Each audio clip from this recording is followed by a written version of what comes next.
The Eagles were down 3-0, and it was 4th and 1 with 14 seconds left in the first half. Birds fake the tush push. Oh, fake tush push.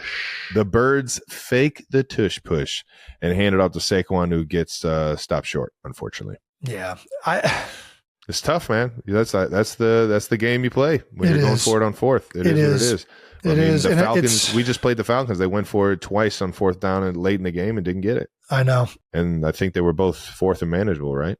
Or at least, yeah, the last one was. The last one for sure. I think this one was hard because there's only 14 seconds left.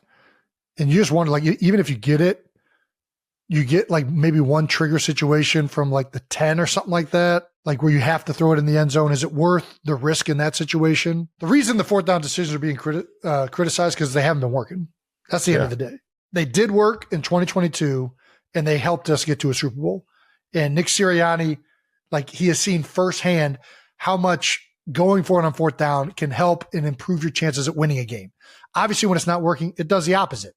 And these are the unfortunate circumstances you live by as a head coach making these decisions. It's hard. Yeah. You know, I thought Ryan Clark said it really good yesterday when I was with him too. I like being the aggressor. I just do. I like kind of having the ball in my hands.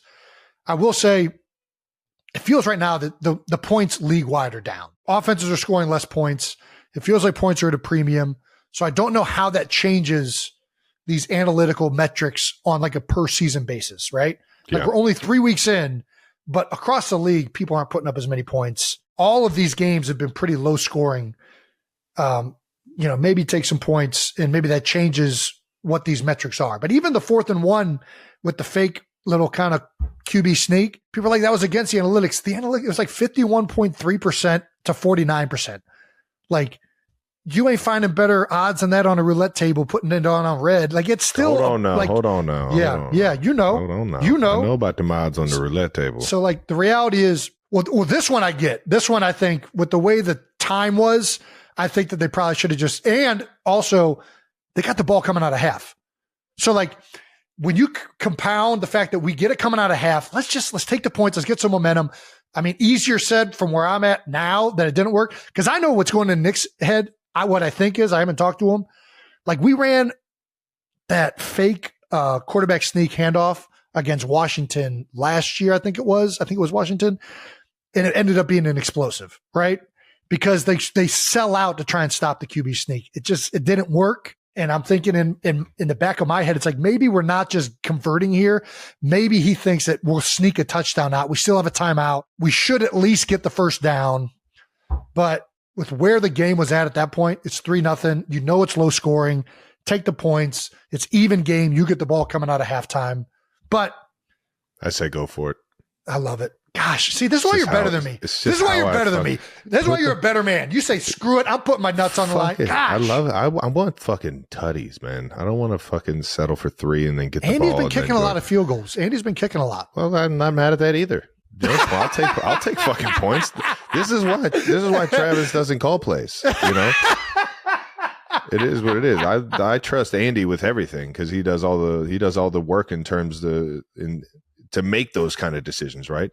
And Coach Sirianni was in quotes saying, "I called the play, Kellen did not." So he owned up to it and made sure that, hey, listen, this is just how I coach. This is my style of football, and it's won us a lot of games. And unfortunately, it ended that 15 play drive, 78 yards, ended in nothing before half. But at the same time, it's like, I just love the mentality of going for it on 4th. I just do.